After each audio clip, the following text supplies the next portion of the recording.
tactically, in your world, in your company's world, in the emerging next great idea world, these are wonderful tools. We want to look at first what is our objective, and I think some of the objectives might be to create buzz. Who are these guys? What do they do? That sounds awfully exciting. Secondly, you want to create a sense of scarcity. Gosh, what do they have that I could be a part of, whether it's their product or their stock or their this or their that. A sense of on the move, you know, better do it now than wait till later. A variety of things you're trying to embed in the groups that you reach. There are push strategies and there are pull strategies. So the push strategies are putting your message out and managing how you reach the marketplace. And some of that is becoming a thought leader, some of it's becoming a part of discussion groups that exist out there, looking at the relevant groups of people who have already organized around a space that's similar to the space you're trying to reach, and becoming active in those groups and offering information and creating this viral presence that start promoting the fact that your company has something special. It's going to be a disruptive technology or a disruptive product. You better get on board in a hurry, you know, before the thing takes off. So that kind of push gets your message out, and you can use distribution tools to get into text, audio, video. So depending upon what you're doing, if you do a small video, it has both a video feed and an audio feed. You can send the audio feed out or the audio video feed out into iTunes, into YouTube, into a variety of distribution channels. If it's a message or an article or a white paper, you can send it out through you know, a variety of distribution methods. There are online PR agencies, there are online distribution into group methods you can use. But one of them that I'll mention, and there are a couple of them like this, is a program called YOONO, Y-O-O-N-O. And what it basically lets you do is receive and send messages through LinkedIn, Facebook, Twitter, Foursquare, Google Talk, Microsoft Live. There are probably 15 different social networks that one message, one update goes to all of them, is published to all of them at once. That makes it a little easier to navigate the field, and I'm not suggesting you do it into all these channels, but you can choose the channels and manage it a whole lot better, and your screen can watch as the feeds come in as well, and you can distill things. LinkedIn is part of that as well. So you're constantly looking for simple, cheap ways to gain scale and to create buzz about who you are or what your company is, in order to create that kind of momentum that people want to be a part of. So I think the rules in raising money with direct solicitation are far more restrictive, but you can do it indirectly by going around that and creating a significant desire of people to ask the question, who are these guys? This sounds like something fun. I want to be a part of this. They'll find the ways to get involved if you create that momentum. Question for both of you. This isn't a scientific survey, but the number one fear that I have found in talking to people about setting up Facebook is for business purposes, on a business page. How do you handle the inappropriate comments or what goes on to that Facebook page that your fans or people have? It's at 3 o'clock in the morning, they've been drinking all night, they regret what they posted, but it's there, whatever. How do you handle this on a Facebook page?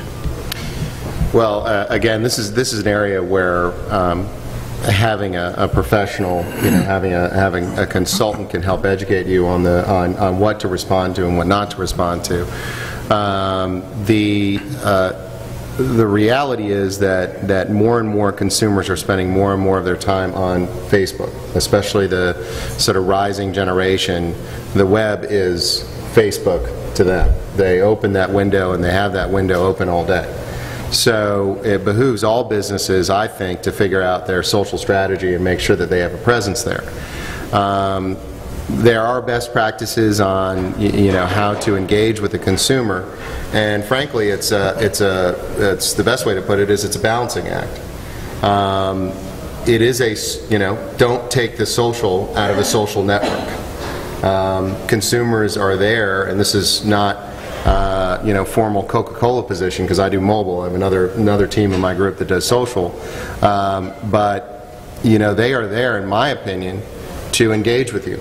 And some of those comments that may end up on a wall, and remember, just about everything you do on your Facebook page and anything anybody else does is controllable by you. If it's your page, you can decide to, what content is posted or not and by whom. But if you eliminate that feedback channel, you are missing an opportunity to create a new impression, to engage in what they call an expression, because somebody's expressing themselves, and to delight potentially your pre-existing fans and others, who, when they go to the page and they say, wow, there was this question was asked, seems like a legitimate question, comment, criticism, and this business was open enough to engage with that question. That, in fact, how you deal with the critical comments is sometimes much more powerful than just a litany of positive comments. Don't go into social and take social out of the social. That's just a reality of what that interface is, and that is one of those areas where having a professional who can assist you with that editorial as you're learning is very helpful. And that's also why you see a lot of companies hire social media managers. I mean, this is becoming a vocation. It is definitely right now as much art as it is science, which is interesting for those of us who are on the mobile side, which always tilts towards the science, because frankly, as I've always said, if you're not in mobile for the toys, I don't know why the hell you're in it. I mean, we're a bunch of techno geeks, so we love talking about networks and acronyms and everything else, as you can tell. The social folks come from a very different perspective, and what they're trying to do is really open things up.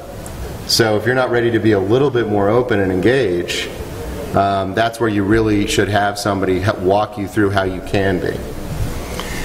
One caution, though, and I'm constantly amazed by people who miss this point. Anything and everything you do on the web is permanent and is available for anybody.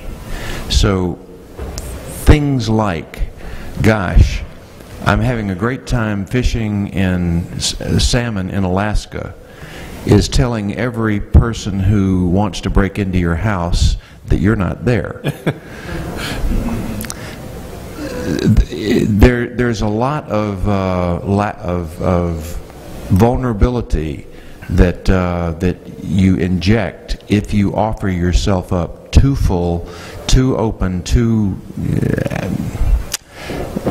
So part of the challenge with our children is letting them know how vulnerable they are by publishing those Playboy-like bikini shots, so that anybody can look at your niece or your daughter in a way that you just don't want them out there, or telling people when you're at home or not at home.